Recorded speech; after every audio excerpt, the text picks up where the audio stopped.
presented his credentials to the President Barack Obama on July 7, 2011. I invite you to the floor. Please. Ladies and gentlemen, it's definitely a great honor for me to speak before this rather academic audience, and I'm afraid that my presentation will be maybe more from the realm of culture diplomacy, an attempt to make a sort of comparison or example of our Czech unique experience about how culture can really fight dictatorship, how free and independent cultural life can make a life of any dictator much harder, and how it can be very much supported from the outside with what you called soft power as a tool of diplomacy to support free cultural and democratization movements. And I try to, just for refreshing your memory, in our part of Europe, this history of the 20th century can be painted only in black. So in 1918, Czechoslovakia was founded. 1938, the Munich Dictate began the end of the democratic Czechoslovakia, which was invaded by the Nazis in 1939 and liberated both by Americans and Russians in 1945. The democracy didn't last long in our part of the world. In 1948, communists took over with a small attempt and intermission in 1968 when Prague Spring became a symbol for liberalization and more democratization attempt to make socialism more humane. And finally, Velvet Revolution, as you know, in all Europe, the year of 1989. Even before Munich, in the 1930s, culture played an enormously important role in making people aware what Hitler meant and what it was going to mean for democracy. Voskovec and Werich founded a liberated theater in 1932, and throughout their whole existence they stressed the danger in their place in a rather allegoric and symbolic way. No wonder that the German embassy filed a number of protests, and their performances oftenly were or there were incidents by Nazi groups at their performances. In 1938, the theater was closed, and you may recognize the name of at least of the two. Jiří Voskovec, under the name George Voskovec, is one of the actors you may recall of 12 Angry Men. He actually plays the character with a heavy accent, as quite natural.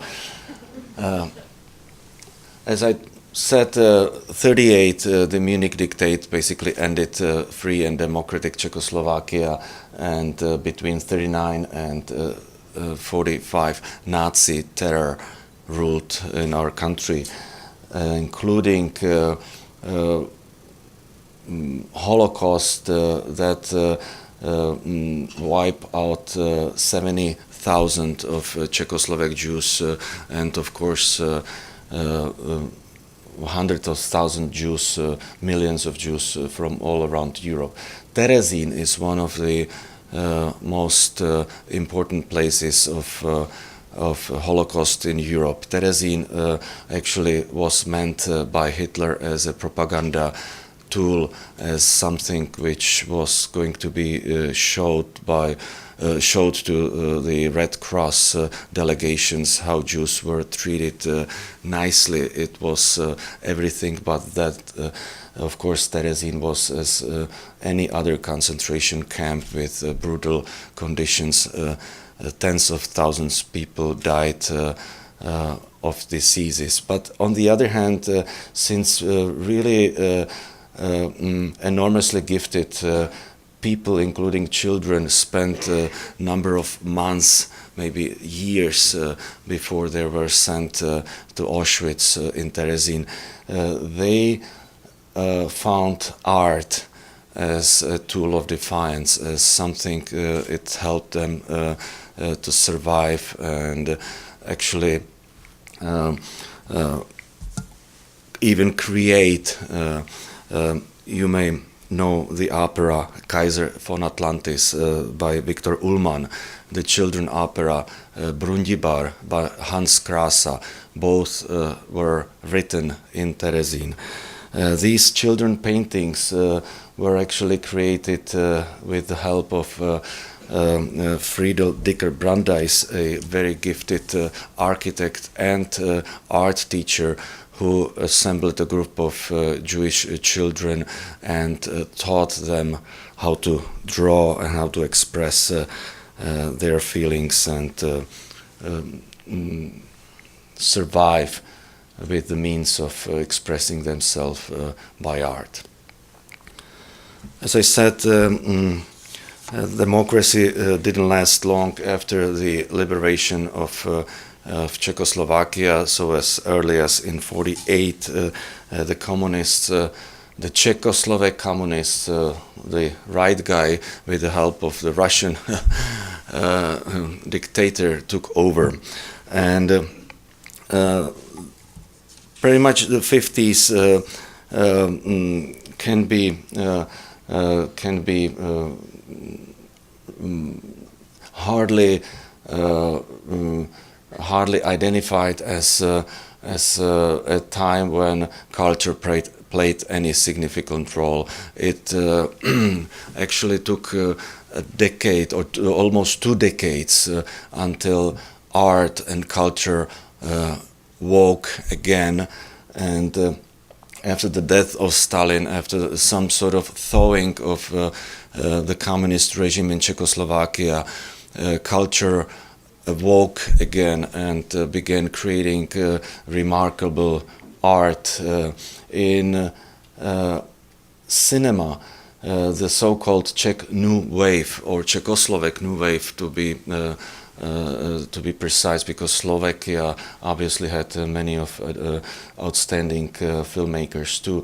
The Czech New Wave is a remarkable era of filmmaking that had a great influence not only on art itself but on the society, because it brought in very much independent thinking, culture that was never seen before, and it contributed into a change in the atmosphere with that eventually led to Prague Spring.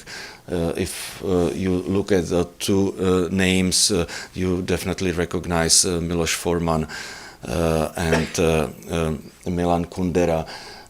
Both emigrated after the Russian tanks crushed the Prague Spring, the awakening, and found their new artistic life in the US in the case of Miloš Forman, and in Paris in the case of Milan Kundera. Prague Spring again meant a great disillusion of the entire Czech society after such awakening of free and uncensored thinking, communicating, art making. The tanks just instantly stopped it all. And again, it took, these are two voices of Prague Spring. You might not recognize any of these names, but I just wanted to pay sort of tribute to both of them.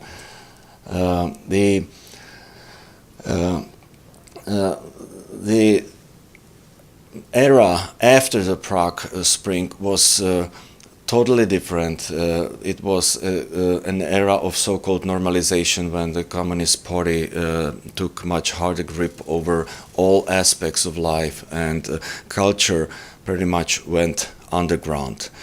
Of course, there was official and allowed culture on the TV, but the meaningless cultural life went underground. And this is the name of the band that you may not know, but it's a unique case of very much underground rock band inspired by Frank Zappa and Velvet Underground, inspiring people like Václav Havel, philosophers Milan Patočka, and politicians who actually discussed how to oppose the communist regime, what to do, and then they were informed about jailing of the band Plastic People of the Universe, just for them for playing freely without censorship.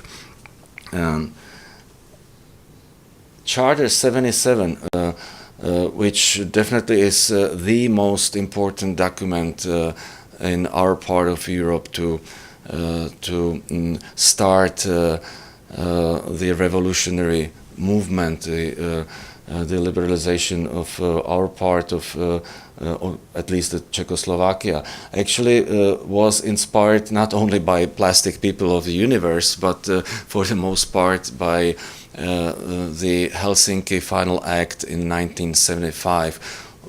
The Soviet bloc, as you certainly know, exchanged assurances of a post-war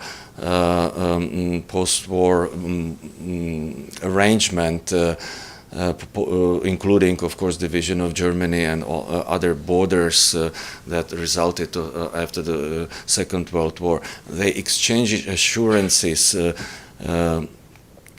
for this arrangement, for actually signing something they didn't want to sign in the first place, which was the final act of Helsinki conference that called for observing basic human rights. So Charter 77 was a document that wasn't breaking any law at all. It actually called for observing the final act, which as an international treaty was automatically part of our internal legislation. So, in fact, Charter 77, again inspired by jailing of independent underground rock band, called for observing the final act of Helsinki. You start recognizing Václav Havel. I will be showing him in different occasions. On the left, you see that he's enjoying actually the performance of the Plastic People of the Universe. On the right, on the far left, is among the first speakers of the Charter 77. If you look at the far left with a cigarette, you may recognize Václav Havel again enjoying some of the underground concerts. So there you see the connection between political movement and culture. This is probably a very least known picture of Václav Havel, who himself spent almost 5 years in Czechoslovak prison. In those years, Radio Free Europe can be identified as actually one of the most remarkable example of soft power. Of course, we would listen to all sorts of different foreign radios, BBC, Deutsche Welle, Voice of America, including Radio Luxembourg, that wasn't political in the first place. Obviously, it brought rock music, independent rock music to our country. Radio Free Europe, as a matter of fact, used to be heavily jammed, so people would listen to different radios, but in the late 80s, for some reason, some people say it just was an economic reason, because jamming a radio is a very costly thing. So in the late 80s, it stopped being jamming. It became rather clear, and it became an irreplaceable resource for information about what's actually happening within our country. So we would listen to lists of signatories of the Charter 77 proclamation, of other proclamation against the communist regime. And we are very proud that Radio Free Europe, as I said, the tool of soft power. Somebody said that it's worth a number of divisions. Actually, it's headquartered in Prague since 1990, broadcasting to a large number of countries, very much east and southeast of us. And I will talk about the cooperation with Radio Free Europe later. Velvet Revolution began as a nationwide protest against brutalizing peaceful student demonstration on the eve of in the evening of November 17th, 1989. From the streets, it moved to both universities and theaters. At universities, students held strikes, and in theaters, and that again is another example of the power of culture, because people naturally gathered in theaters, held public debates, and eventually Civic Forum was founded as a nationwide, large, politically very open movement to put together all democratically thinking people. It started again under the leadership of Václav Havel, and began talks with the then Communist Party establishment. So from theaters, from cultural environment, the Civic Forum developed into a political movement which was capable in taking over power from the old establishment to the new guy. So I think that you see that the power of culture is enormous and has played an enormous role in our history, recent history. And the question is whether culture can play a similar role in other parts of the world. And I just wish to point out our cooperation with Radio Free Europe. Actually, we founded a program, called it Václav Havel Journalism Fellowship, that brings journalists from these countries to the Czech Republic and eventually to the US to train them and to show them how journalism should be done in a free environment. So this is the legacy of President Havel, that hopefully may eventually lead to more of these. Thank you for your attention.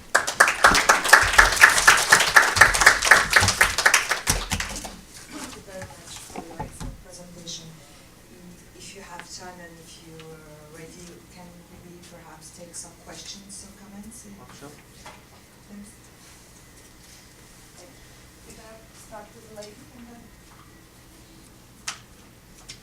Hi, thank you for your great speech. My name is Edith Trunkas, and I was fortunate enough to be at your embassy in May when Madeleine Albright was there.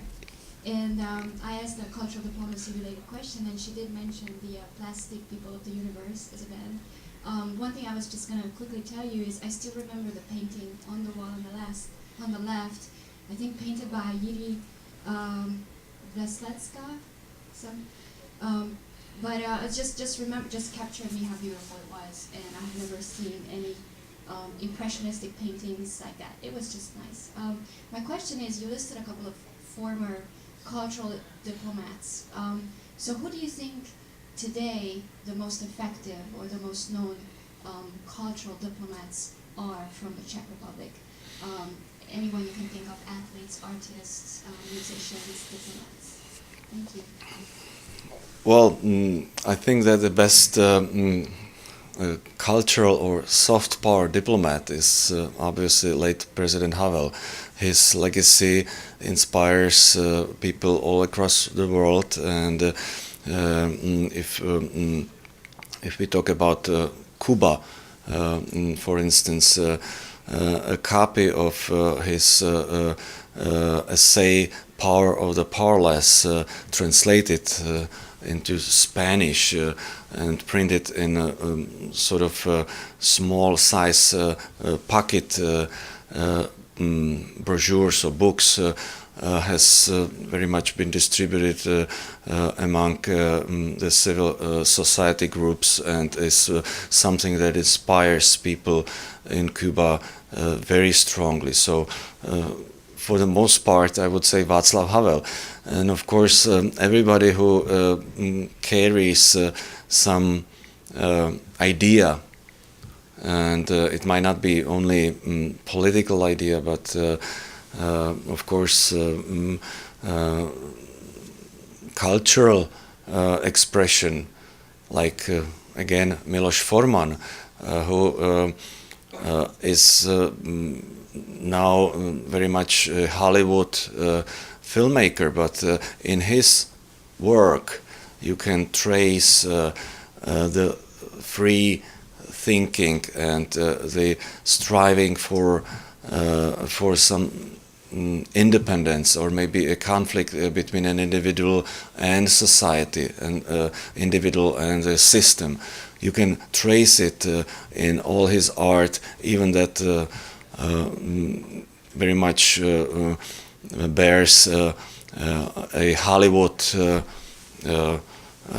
production style, but you can see it there all along his career. So I think that if I would name both, I would name Václav Havel and Miloš Forman.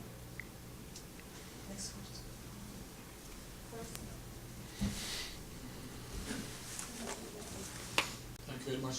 My name is Petr Gandalovič. I'm from Embassy of Azerbaijan. I don't have a particular question, but I'd like to share our views from our part.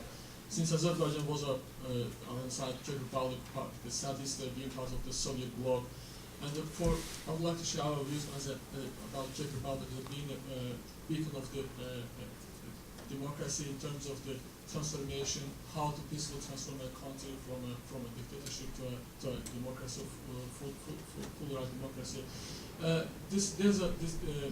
You mentioned about the Prague Spring, but also transformation that the Czech Republic went through during last decades. And you mentioned culture, national culture, but I can also mention the culture of the democratic transformation that the Czech Republic continues to play for the countries in the east of Europe. Also, Czech Republic was one of the countries who integrated first to the European Euro-Atlantic organization, and the Czech Republic continues to play the role of the door opener for those countries who was part of the Soviet bloc.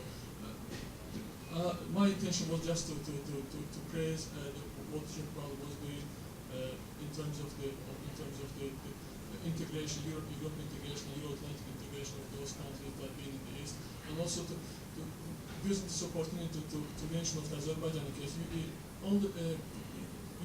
During the Prague Spring 98, the Czech people went down to claim for their freedom and independence, and inspired by the Czech people, only 22 years later, Azerbaijan went down on January 20, 1999 to street and to claim for their independence, and those people were also inspired by the Czech people who was the democracy and the independence lover. And I was just using this opportunity to mention in 10 days they will also commemorate those people, Azerbaijanis who went to the street to claim for their independence freedom. Thank you very much for this very interesting presentation, Ambassador. Oh, thank you. Just wish to mention the program that is called Eastern Partnership. It's an EU program that involves 6 former Soviet Union countries, Ukraine, Belarus, Moldova, Azerbaijan, Armenia, and Georgia. And this is a unique tool to support civil society, cultural life in these countries. So I think that this is the legacy of countries like us that were lucky to free themselves from communism to continue with the support of cultural and civic society in these countries.